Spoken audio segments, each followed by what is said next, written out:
to Soul Naked, your podcast all about embodied healing and sacred sensuality. I am Tanya Hirsch, and this podcast is intended to guide you home to your truth and feminine power. Each episode is designed to inspire you to create a pleasure-filled life that is in alignment with your soul. Let's drop the mask and dive right in. Our infinity, our divinity. Welcome back to the Soul Naked podcast. Wow, I feel like I have to reintroduce myself. I recorded all of the recent episodes up until last week with Jacqueline in January, and so much has happened since then. As you see, I'm no longer in Morea, and today I'm going to give you a little update where my life and journey has taken me, why I left Morea, and also I will share with this example how you can navigate through your own death and rebirth cycles that are necessary for your soul's growth and for your soul's evolution and for you as a human being to grow into the version that you came here to be. So, where even to begin? I came back from Mexico. If you follow my podcast, you know I've been on an intense ayahuasca, bufo and cambo retreat end of November, and I've spent a month in Mexico and Costa Rica where I had magical, out of this world experiences and where I found a lot of soul family and deep connections. And when I went to Costa Rica to assist Nadine's feminine embodied leadership training, something within me just changed after this month.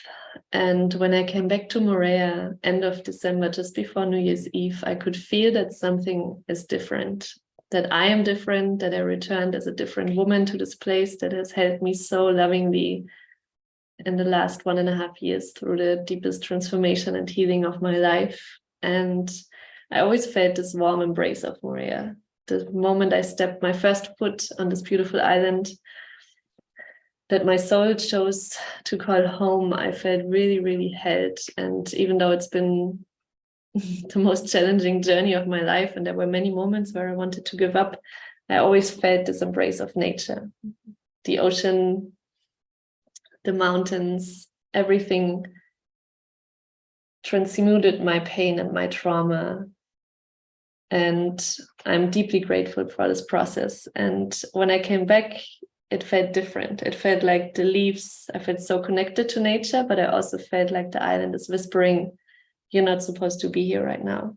Your time for now is over. But I was not ready to give up that dream, because if you followed my journey, you know that I gave up my whole life for this island. I had visions about this place for 15 years, and I put so much hope in this huge dream and vision. I gave up my whole life, everything I ever owned, to follow this dream. I didn't know anyone. I've never been there before. I just trusted my soul that this is my home and that this is the next step for my soul's evolution. And that was exactly what it was. It was this chapter of my life where I needed complete solitude, where the universe stripped away every single person in my life so I could go to the root cause of my codependency, of all the things and patterns within myself that kept me suffering and that kept me in toxic dynamics in my own family and in my friendships, to really see why I couldn't be in my power and why I couldn't shine my light and lead the mission that I'm here to lead. And even though digging to the root of this pain was really, really intense, and I'm going to share more about this on my podcast soon, I can finally see why I needed to go through this process. And Morea was a huge chapter for that. But when I came back, I realized that I've outgrown that version that went through this process, and that I needed to spread the magic of the islands. I needed to go into the world and hold space for other people to go through the same process. And I also got the impulse, especially after Bufo, it felt like really like the plants are communicating with me and the ocean communicated with me, but not with words. The way I receive channelings is through telepathy. Like I just know what I have to say, what I have to do. And this is what it felt like. I felt the island is spitting me out. It was like, you're not supposed to be here right now. What are you doing here? And the growth that I experienced in Tulum and in Costa Rica and in this retreat in December, I grew so much, maybe even more than I ever have in my entire life, because I've done the root work before, and then my soul was just ready for all this expansion. And I became a different woman on this path. I felt the stagnancy when I came back to Morea. And maybe you know this from your life as well, that sometimes if you go through a death and rebirth cycle, or if you go through changes, you feel different and you come back into the same environment, it feels stagnant, and you know you're supposed to move on, but your fear and your comfort keeps you stuck. I feel these are the number 2 reasons why we stay in toxic dynamics, in friendships, relationships, family dynamics, why we stay in places that are draining us, why we stay in jobs that are ripping away our life force energy, because we are so afraid of the void and what's going to come, and the uncertainty that is involved with that. And to avoid the void, it's interesting, it's in the word, to avoid the void, we choose discomfort and suffering instead of trusting our own soul that has so much power and that we came here for. So I came back and I just felt something was different. I felt like I'm not growing anymore. I felt like my old life was still beautiful. I still lived in paradise. I still had the life that I created so hard. I worked so hard for 1.5 years. I had this dreamy bungalow that I created into a shell temple on the beach. I could paddle still with the raisin sharks every morning, do my meditation over the raisin sharks, and see the magical eagle rays and everything I always dreamed of. The nurturing purity of the island, the crystal clear waters, the fairy mountains. The nature was still there and was still beautiful, but I just felt like for now it's time to leave. But I didn't listen right away. I was like, okay, I'm going to travel a lot this year. I already planned to go back to Mexico for my retreat. I already planned to be in Europe in summer, but I thought I'm going to be in Morea in between and keep it as my base. And then the signs got bigger and bigger, and I was like, no, it's fine. I'm still keeping it. I'm going to come back. And then one of my biggest fears got manifested. And yeah, I've slowly integrated what has happened. And it's the first time I'm sharing about this. One of my biggest fears since I'm a child, I was left alone often as a child, mainly because I wanted to. I'm a Taurus, so if I don't want to go somewhere, I just stayed home, and my parents were like, okay, whatever. But sometimes they stayed long hours until it was dark, and I was a little girl, and our house was built in war, and I've always been sensitive to spirits and to spiritual realms. I just didn't know how to handle it. So I could feel and hear things and get totally overwhelmed. I was also afraid of someone breaking into the house and that something would happen to me. I felt very unsafe. There was this huge piece of feeling so utterly unsafe and terrified in my being. And when I moved to this bungalow in Morea, it happened last year for 6 months, every single night that people came into our property and they broke into the big house in front. They took away things. I heard them next to my bed stepping. I woke up every night with sweat and terror in my being. My neck was sweaty and I was really, really terrified. I was sleeping with a knife next to my bed. I was just, afraid. But this was while I was going through this deep process of trauma healing and digging into the root and meeting this part of myself that was established already in the womb and in the first months of life, where I felt so separated from love and was longing to receive love from my family. And I just felt so unlovable and so alone and so different and like I don't belong.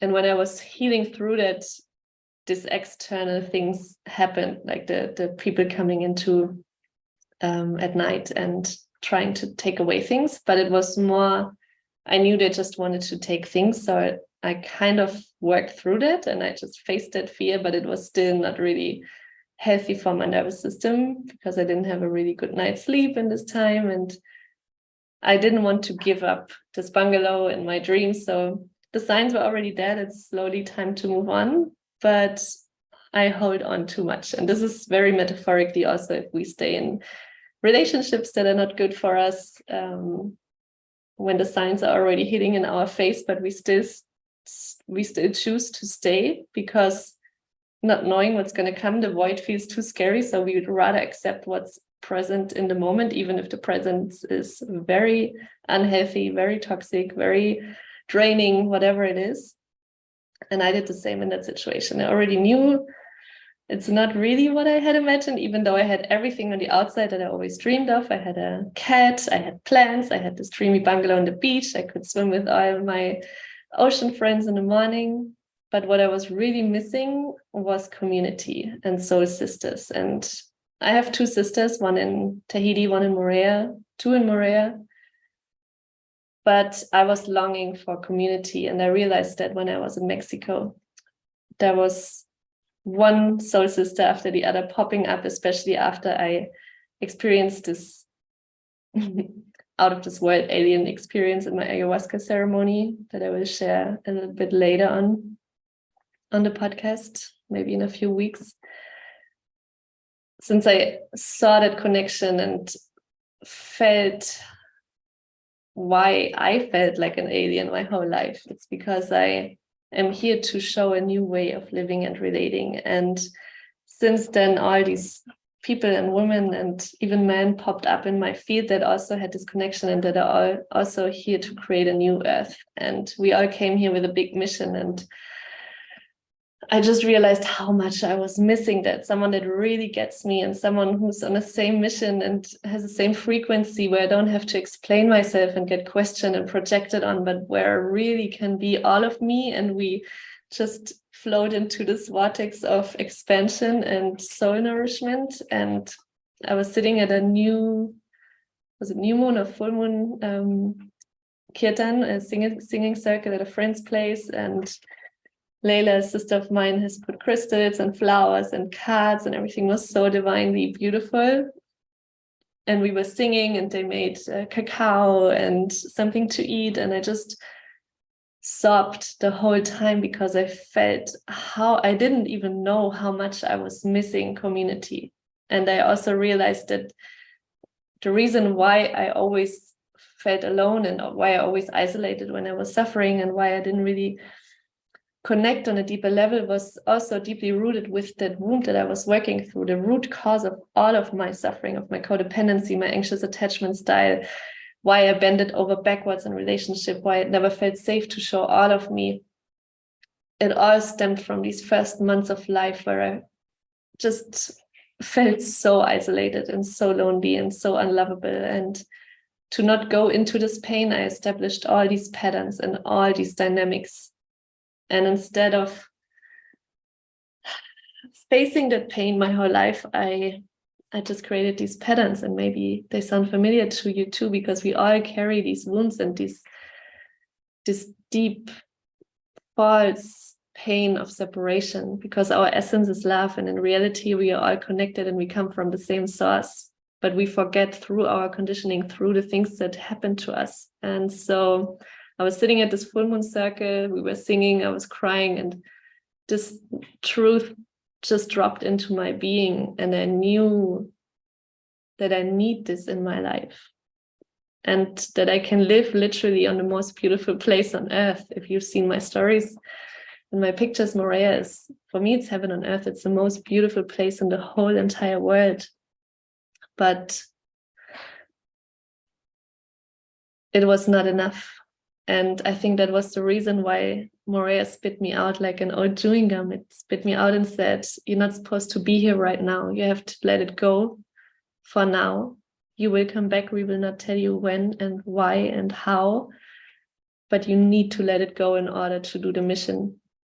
And I feel through me going out into the world after this huge transformation, And I can feel it, how people react to me, how I connect with people, and how it lights a spark within their eyes that this is the magic of the islands that I'm sharing. And I'm supposed to tell people about Moorea, and I'm supposed to share the magic and to create a conscious community there.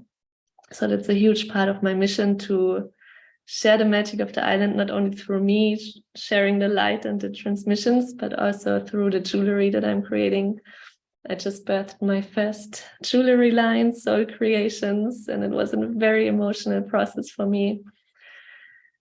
And I'm working with the Tahitian pearls. It's still very far from being officially launched and creating an online shop. This is still a future music playing in my soul, but I know this brand means so much. It's much more than just a jewelry brand. It really comes from my soul. It gave my inner child permission to really see her and believe in her, because I birthed many projects in the past at the yoga studio with my ex-partner. I wrote a book. I created countless online programs and retreats. I even had a brand for creativity, Yoga Crafts, where I created dream catchers and macrames and gemstone jewelry. But I had to give this all up when I left to Moorea, which was a huge letting go process for something I didn't know if it would feel good, because I've never been to Moorea. And it's almost like this part of me died, so this could be birthed. And this time I really allowed my inner girl to believe in her, because before I always saw it as a hobby. I always saw it as something that I do on the side, and I didn't believe that I could make a living out of this. And when I sit with it, because I saw so many, especially here in Tulum, there's so many artists with beautiful art and jewelry and clothing brands, and that just live from that. And I was like, why do I still believe I need to work so hard with different things and things that I love, but that not always come easy to me to make a living? And then I digged deeper into my family line, and I think I'm going to record a whole podcast episode about what has shifted in my money mindset, and also about the beliefs that I had about my inner artist. Because if you think back about the things you loved as a child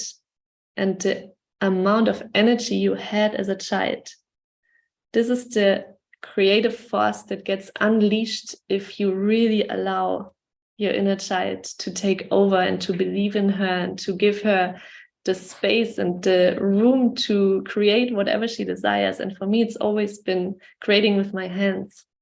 My whole childhood, I was always creating beauty. I was creating little gardens, little houses. When I went on the beach, I created also little things with shells, and I always made bracelets and jewelry. And when I was 6 years old, I went with my grandparents to Croatia. Like every year, we were traveling a lot in their caravan. Since I'm 1 year old, every weekend, every holiday, we were traveling in the caravan. And I always, every second I was creating.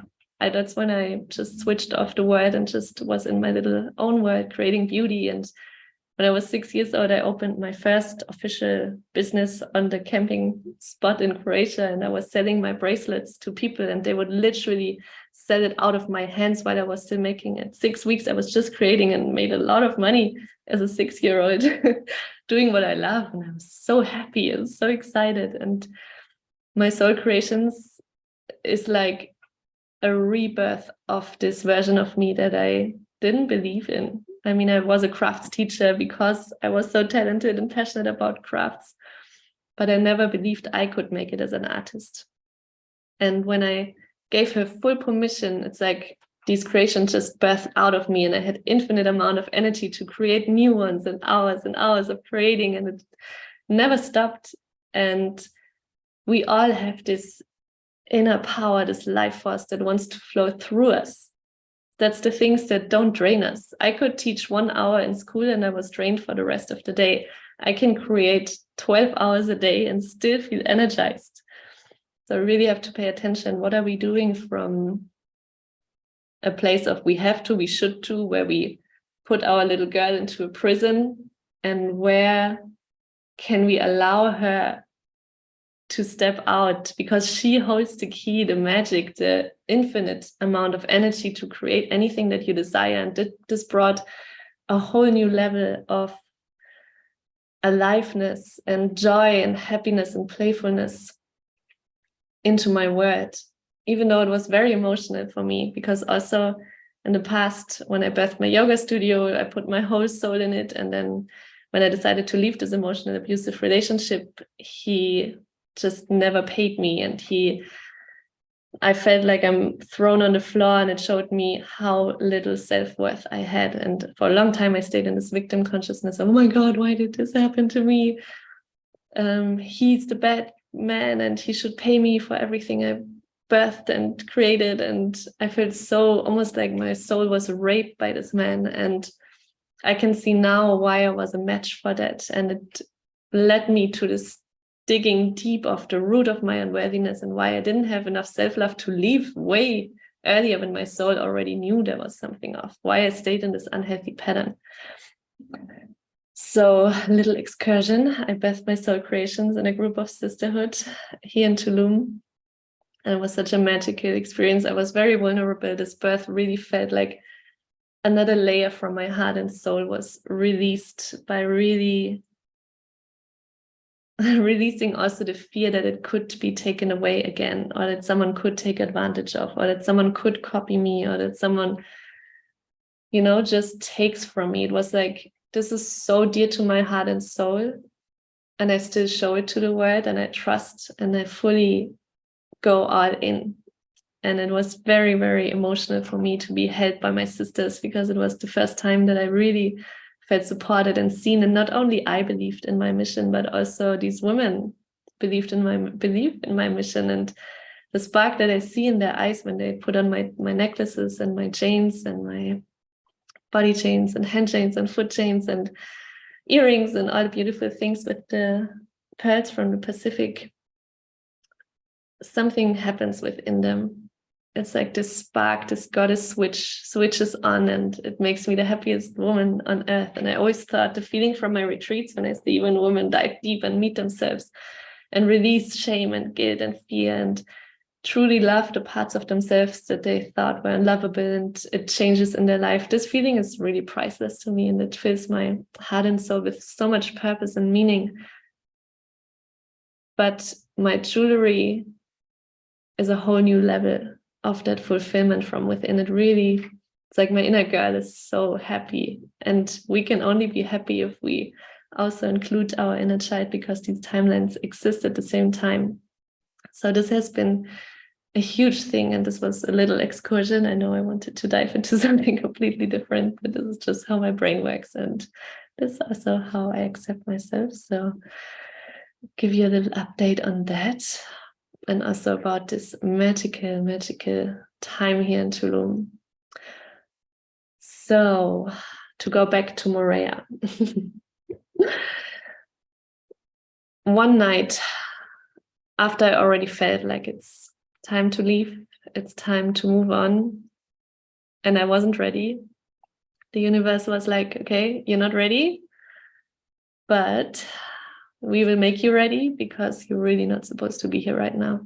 And one night, one of my biggest fears got manifested. I was in my bed and about to go to sleep. I heard steps next to my bedroom window, and my heart started racing, and I got terrified. So I grabbed my phone and I called a friend of mine. And then literally my biggest fear was always, I have slide windows, and I was always afraid that one day I will see fingers or like the window opens. So I always closed the one next to my bed and the one in the kitchen, but my bathroom window for air circulation was always open. But I have, what do you call it, like a prison thing outside. So nobody could go in, but you can still slide your fingers through and slide the window open. And while I was on the phone with my friend and I told him like, oh my God, someone is outside my bungalow, I saw in front of my eyes how the window opened. And this was the most terrifying feeling for me. It was a traumatic experience for me.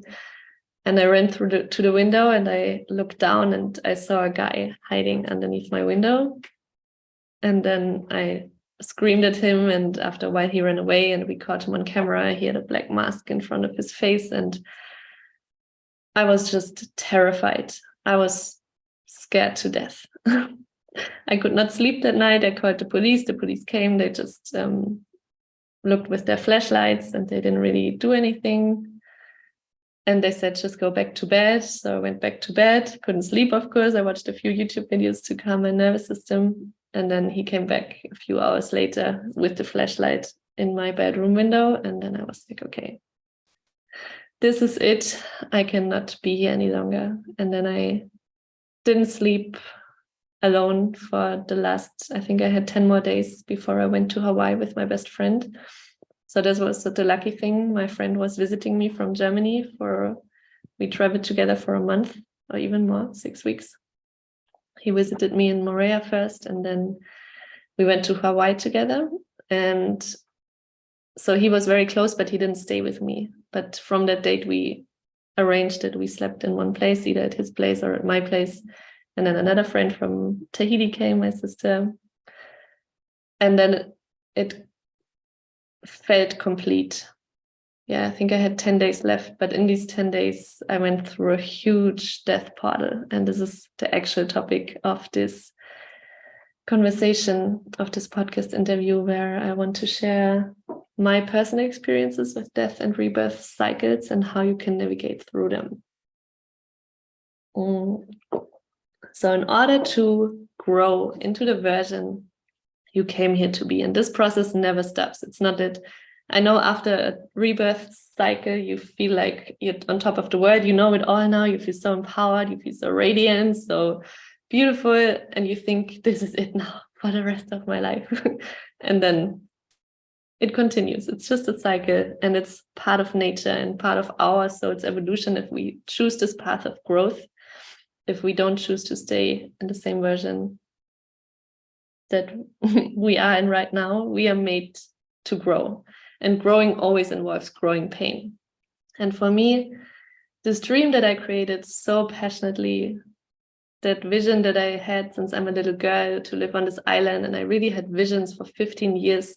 They came in the most random situations, that Moorea popped up with the turquoise crystalline waters, and I never knew where this place was. And then I just always felt this longing for home. So there was this huge dream and vision and expectation also of this place. And when I saw the first picture of Moorea from Chelsea's Instagram story, a friend sent it to me, I just knew in my bones, even though nobody around me could understand, I knew, I felt it, I just knew it. This was the place from my visions. That's why I gave up my whole life. I just trusted my soul so deeply, even though I had the human fears that thought I'm doing the biggest mistake of my life, and that paralyzed me almost. I trusted my soul. And then I created this version of me that had everything she desired. She was longing for solitude and for not everybody taking away her energy and taking advantage of her and betraying her, like so much that I experienced in the past. And then I went through the death portal last year, where I went to the root.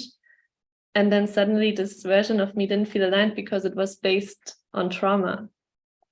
And then I learned how to set boundaries and how to honor my own energy, to see myself as a diamond, and that only if someone honors the shining light and the purity of a diamond, they get access to me. I didn't allow anyone that didn't honor that in my field. I always see it as a bubble around the diamond because it needs space to shine.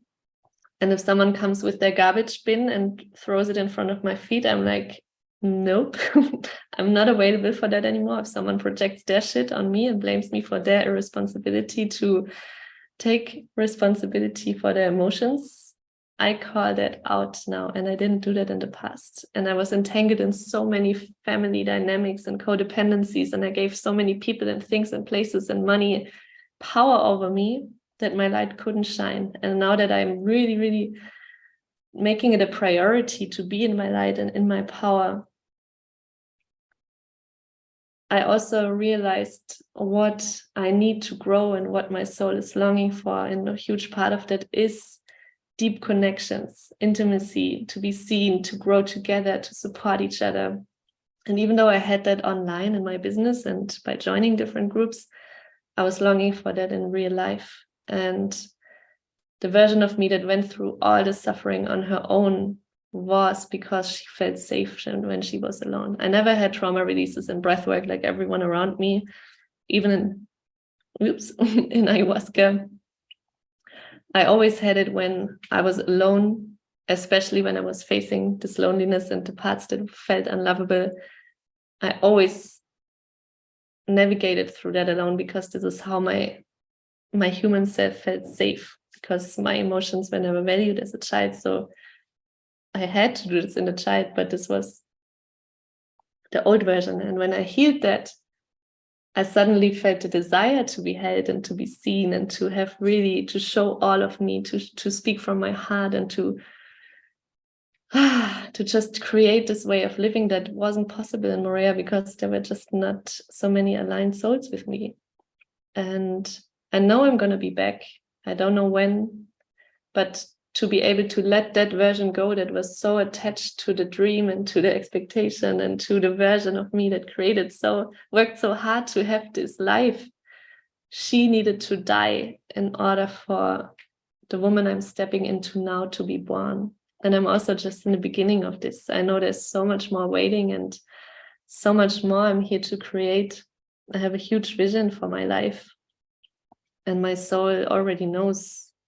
I already know that this is going to be a magical ride of a journey, but I'm not supposed to do this alone. And it doesn't even feel aligned anymore to suffer so much on my own. And so in these 10 days when this incident happened, when this guy tried to break into my apartment, and until I left Morea, I went through this huge grieving process of letting that version of myself die. And that is scary. And I think this is the reason why so many people hold on to an old version of themselves. And you can relate this to every single part of your life, especially relationships. How many people do you know? And maybe you are in a relationship right now where your soul already knows you're here for more, you desire and you deserve a deeper, meaningful soul connection where your heart is seen, where you can show all of you, where you feel safe to be who you truly are, and you grow together. And whatever you desire from a relationship, and you know the relationship you're in right now is not that, but still you stay. And I see this in so many women, and I was that version for 32 years before I went to the root. Now I can see it everywhere, even here in Tulum. Even women that have done a lot of work are still in this pattern of knowing they deserve more, even having standards, but then accepting less, because the little girl inside of them rather has a little bit of love than no love for this version of herself. So this is the false illusion. Your inner girl wants to fill this void inside of her with love from the outside, instead of facing that version that feels unlovable and nurture her and shower her with so much love and caring and compassion, which would heal and make you feel whole from the inside. But we rather cling on things on the outside, and this makes the disalignment between your heart, your soul, and your mind, because your human self is attached to your traumas and to your conditioning and to not feeling enough and avoiding the pain and entangled in all those toxic dynamics, rather than seeing the truth and listening to your soul that you deserve and desire more than this relationship or that job or whatever it is you're holding on. And your mind might already understand that this is not healthy for you, but because you have these patterns and this conditioning and this trauma that you're avoiding, that everything feels better than facing that void, that darkness within yourself. And that's why we stay, even though we know it's not what we truly desire. That's the reason why we have so much addiction, suicide even, and unhealthy, toxic relationships. Why would a woman stay in a relationship where she gets beaten up, emotionally abused? And I was one of those. I stayed in an emotional abusive relationship, and my soul was so clear, crystal clear, that this is not my man and that there's something massively wrong. But if you're in a relationship with a narcissist, sometimes you don't see that, because you get manipulated, you get gaslighted, you get love bombed, you're questioning your own reality, you think you're going crazy, you think they are right, that we are crazy. So that was the piece of my awakening, to be crushed in my spirit, to be so on the rock bottom, to realize it's not, oh my God, this happened to me, I'm so poor, why did he do this to me? It's like, why was I a match to that? Why did I allow to be treated that way? And why did I not trust my soul?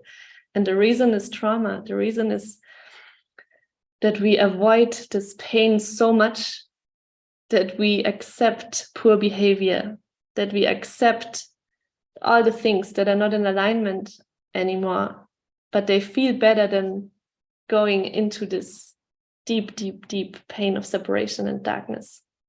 And before I went through this whole death, rebirth, 6-month trauma healing cycle last year, I thought I was a bit almost like, how do you call it? I thought I know it, I'm like, oh my God, if this person would do their healing work, they wouldn't drink every day. Or if my ex-boyfriend's mother, if she would face her childhood trauma, she would not be awake all day watching TV, and her son, my partner back then, would not have this and that. And I was so good at pointing it out, and everyone else like, oh my God, if my mom only would heal, I wouldn't feel this pain of feeling abandoned with every guy that left me, if only. And I was pointing out to all these people, and because I thought I've done the healing work, And then when I really went to the root of my first months of life, and I faced this deep, deep, deep pain and darkness, it felt unbearable. It felt like my breath is taken away. And to nurture and embrace that part of me that felt unlovable and nurture it with love, this was the moment for the first time in my life. I understood why people commit suicide, why people choose to stay in toxic relationships for their whole life rather than looking into this pain, because it felt like I can't do this anymore. I thought taking away my life would be easier than facing that pain. But I did it. I don't know how, but I took all the love, all the compassion, all the nurturing that I give away so freely to everyone. I took that, and it took all of me to nurture and embrace that part of me that felt separated from love, that felt so alone, so outcasted, so not belonging to this world and to my family and to the people around me. And when I left this part, it just didn't feel aligned to accept what wasn't in alignment anymore. Because why would I? If I can love myself, I'm not afraid if someone leaves me, because I'm a diamond. And if someone doesn't appreciate the beauty of a diamond, they're not worthy of being in my field. And if they want to leave because of their own projections and stories, it will be painful, but I know it has nothing to do with my worth and my beauty, and I can see what is theirs and what is mine. And sometimes it's even a gift if they leave your life. So last year, when the universe stripped away all these people, I was like, oh my God, why is this happening? And now I'm like, thank you. Thank you. I could not see the truth by being in those dynamics. And now these most aligned, soul-nourishing, deep connections pop up so effortlessly, but I needed the solitude and to walk alone for a while to see the truth. So back to the death and rebirth cycle. Imagine, I'm going to do this with the example of me letting that version of me die that had the dream to be able to step into the woman to lead a much bigger vision. Because sometimes we create a dream and a vision and we think that's it for the rest of our lives. And for me, it was the island, and I still have the vision of creating a retreat center or even a community. But I realized that version was still keep playing small, and there was not the full spectrum of my vision and my creative power in that dream. And the life that I created, it was beautiful. It was all I ever imagined, but I also know there's much more, and I already desire to have more space, a bigger place. I want much more luxury in my life. I want much more people. There's so much more that I was longing for. But I needed to let that version die in order to get, I'm still getting there, I'm not there yet, to get to the version that can have it all, that feels deserving of so much more money, beauty, love, everything. So this version that created the life that was a beautiful life, that's the tricky thing. It's sometimes already hard. Most of the times it was so hard to leave my emotional abusive relationship. If you've been in a relationship with a narcissist, you know, they are master manipulators. It's really hard to leave those dynamics, especially because I knew I'm going to lose my baby, my yoga studio. But I chose myself first. And even though it was really hard, I knew this was essential for my growth. But it's already hard to leave a toxic relationship that you know is not good for you. But leaving something that is good and nice and it's okay and you're happy, but you know there's more, this is, in my experience, even trickier. Like the relationship I had in Morea was a beautiful man. He treated me like a goddess. He did all these amazing things. He brought flowers to our dinners. He was very compassionate. He was always there. He made a hand-grated coconut honey bath with flowers, and he really put a lot of love and intention. But this would be a whole other episode, especially after I went through this process. It was not in alignment anymore, and I could see that he didn't see himself on the same level, and that there was, yeah, just so much not right what I desired. He had a lot of beautiful things that I want and that I desire and deserve. But for example, the deep soul connection was not there. And I could see his childhood trauma playing out and his anxious attachment style and his inner child being triggered in my presence all the time. And all the time was like I'm being in a relationship with a child rather than a man that sees himself on the same level. And even though this was a beautiful relationship, my soul knew I needed to leave him so my man can find me. And that's the reason why it's sometimes so hard to leave situations, jobs, places, if it's already good. You know, I left Germany and it was already good. I had my retreats, I had my crafts business, I had friends, I had a nice apartment, but I knew there was more. And to give yourself permission for more, if it's already good, it's nothing selfish. It's your soul showing you what's possible. It's your future self that's already expanded and that has already grown into the version telling you there is more. And if you find yourself judging yourself for wanting more, I invite you to skip that story, to drop it, and to see that you deserve more. And if you carry that desire in your heart and your soul, it's there for a reason. And you going after that will make this world a better place. So it's nothing selfish to desire more, even if everyone says, oh my God, I would die for this. Everyone always said, oh my God, your teaching job is the safest job in the world. They can't get you out of the system until you die. You have a safe payment until the day you die. And this is what made me cling so much onto it, even though it was already making me so unhappy and so drained. I was holding on to it because of a false illusion of safety. And in relationships, it's the same. Even if it's a good relationship, but your soul knows you're longing to meet your life partner, you're here for divine union, you want to merge in your soul essence, your hearts you want to be able to show all of you. This is not selfish, even if nobody in your life can understand. You only need to know your truth. And if you know there's more, it's because there is 100% every single time. If you have a safe job, but you know your soul is here for more, even if it pays you less in the beginning, I invite you to trust that. This is what I'm here for, to show you that if you allow your heart and your soul to lead, that you can create anything you desire. So this version that created her dream life, what she thought was her dream life, when I went through this death portal and I realized actually my dream is much bigger, and I still didn't allow myself to dream that big. The vision of my retreat center, of my community became much bigger. The vision of my jewelry line became much bigger.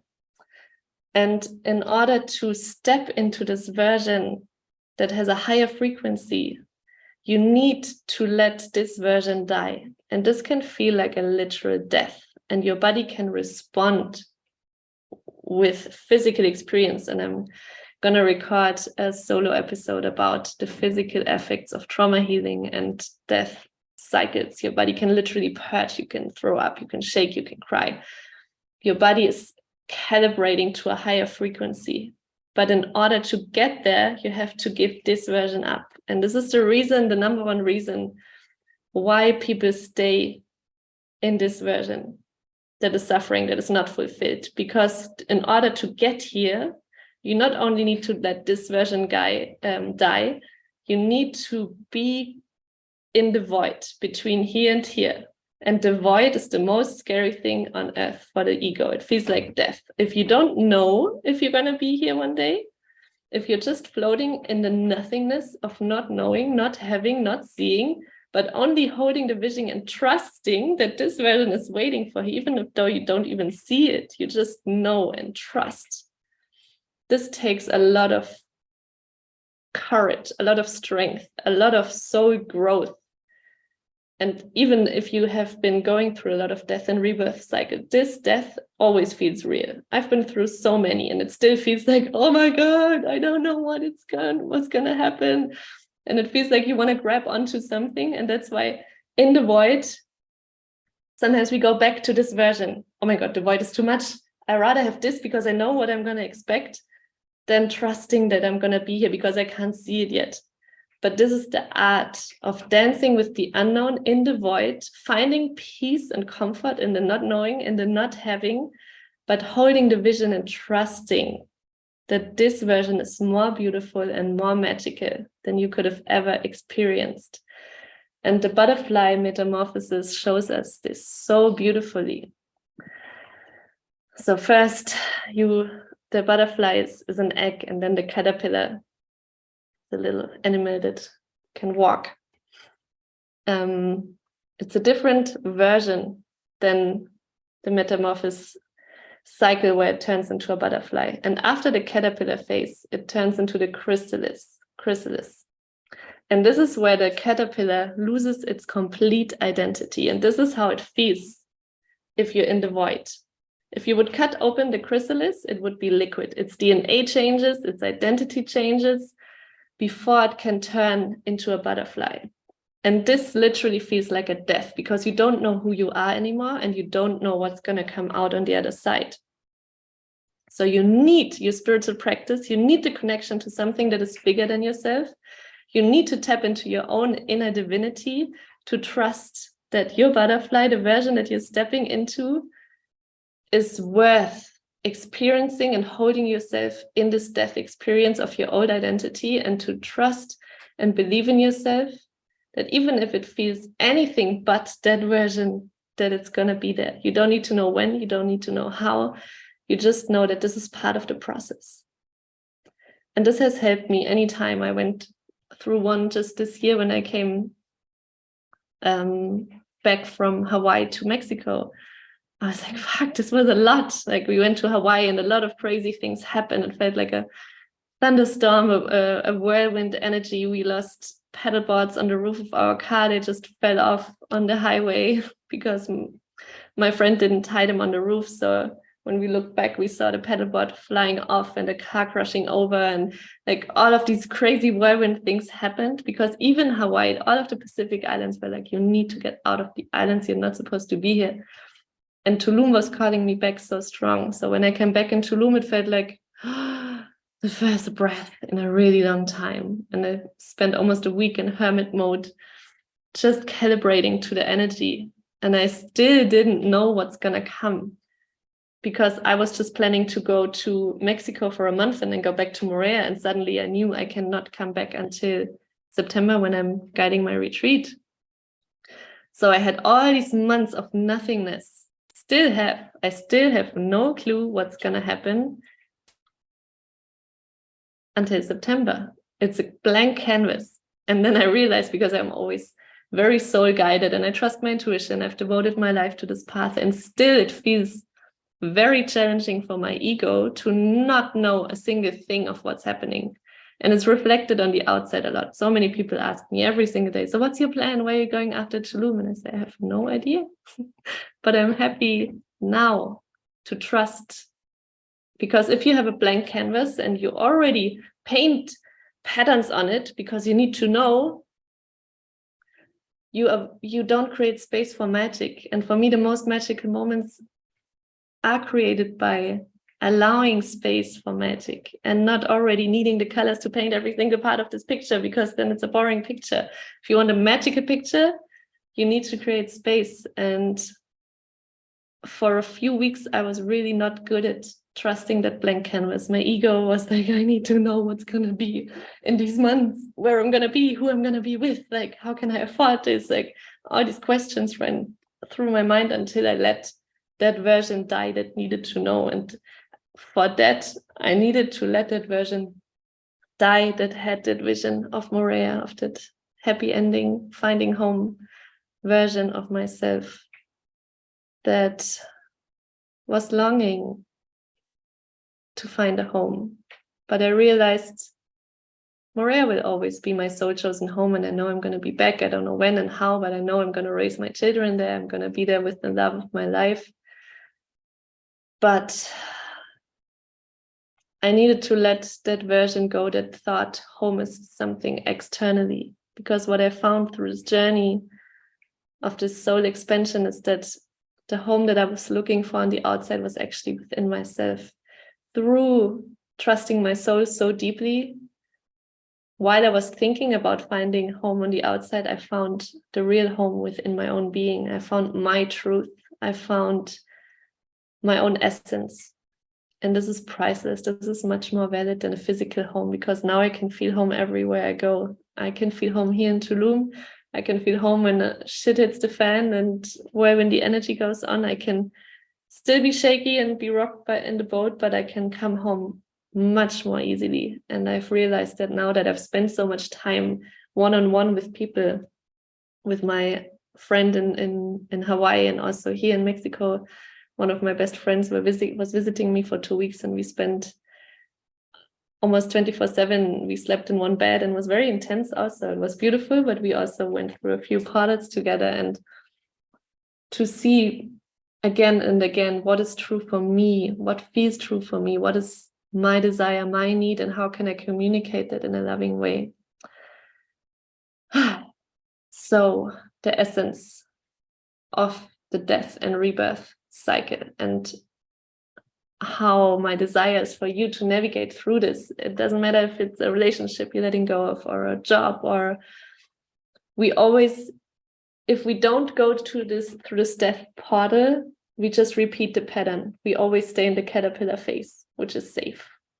But our soul is craving to be a butterfly, to be reborn into the most magical, beautiful version of ourselves that flies and that shines her light. If you choose to stay in the caterpillar, sometimes you don't even go to the void. You just accept that your job is draining, that your relationship is not fulfilling, that you're not valued, and you just blame everything and everyone around you. This is a very victimhood consciousness. But if you navigate through the death cycle of the void, where everything of you wants just to crawl and hang onto something because it feels better than the falling and the not knowing, I invite you to trust. And this is why a spiritual practice is so essential. It doesn't matter how you do it. Just connect to the divine somehow. It can be painting, it can be dancing, meditating, shaking, swimming, working out, going into nature, anything that connects you with something that is bigger than yourself and that helps you to trust that version that's not there yet, because you hold the vision and you connect to this version every single day. So even if you're in a space where everything is falling apart, you lost your job, or you quit your job and you don't have the money yet and nothing seems to work, to still hold the vision, because otherwise it's so tempting to go back. And I don't want it for you. We are here to grow. And sometimes we need that growing pain of loss and of suffering and of shedding to be able to become the version that you came here to be. So next time you're going through that, just remember that the butterfly, if you would cut open the chrysalis, it would just drip out. And knowing that in this void, your most precious magical self is being born, and you don't need to know.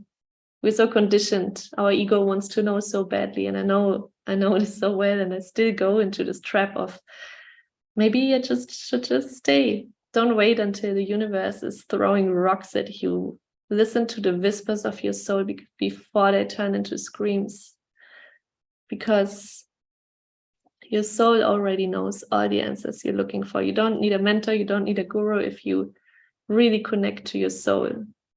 And sometimes it's essential to have a mentor if you are navigating through some deep stuff. I was wishing I had someone last year, but even my trauma therapist didn't know how to hold me because she never experienced it herself. She read all the books, but she didn't know how it feels if your most ugly, unlovable baby self shows herself. She maybe knew it from reading, but she didn't experience it. So I didn't feel safe to be held by her, and she couldn't navigate me through this. So if you feel like you're going through something, you can do this alone. Your body knows exactly how to heal itself. You can just surrender, but you don't need to. I can totally recommend to work with someone you trust, because if someone has been where you are and you can be held, this doesn't have to be as painful and as long and as much suffering as it feels like when you're doing it alone. Because if someone already walked this path, they can hold you through it. They can show you how you can get there instead of trying to find all the ways and making it so hard. And I thought I'm not going to open another one-on-one space, but I feel there's one woman that is ready for this deep, deep, deep, deep healing process through this cleansing initiation. And I'm not calling out anymore. Like, I'm not selling to you. I'm just letting you know that I'm open for one more woman. And if you feel you're the one, just send me a message. I know that you will reach out to me when you feel ready. And yeah, it would be an honor to hold space for you during this process, so you can grow into the version that you came here to be, to lead the mission you came here for, to grow into the most beautiful, radiant, confident version that can hold it all and that has so much spiritual strength that can navigate through everything that is coming after that period as well. Also, if you want to come to one of my retreats, I am guiding a self-love retreat and a feminine leadership retreat. Both are 3 days, end of June, beginning of July. Send me a message. They're going to be in Europe. And I have a few spots left. And also my Wild Soul retreat when I finally come back to Morea. I don't know if I'm going to stay there, but I will be there for the retreat with James. Maybe you've listened to the interview already. James and I are going to guide Wild Soul. We will swim with whales eye to eye. We will swim with rays and sharks. And we're going to plant corals with coral gardeners, just like we did last year. It was the most magical, adventurous, soul-nourishing retreat I ever guided. Send us a message. We would love to have you. And yeah, I would love to know how this episode landed, how it made you feel, if you have any questions. And I can't wait to see you bloom and to turn into a beautiful butterfly and to see the magic that you're creating by stepping into that version. So much love from Tulum, and I see you next. Oh, I might transition into bi-weekly episodes because I realized there's so many projects that I would love to put more energy in, that I don't have as much energy and time for weekly episodes anymore, but we will see. I've said that before. So it's either going to be weekly or bi-weekly from next month. I'm sending you so much love, and remember to live from your naked soul, because the world needs your magic.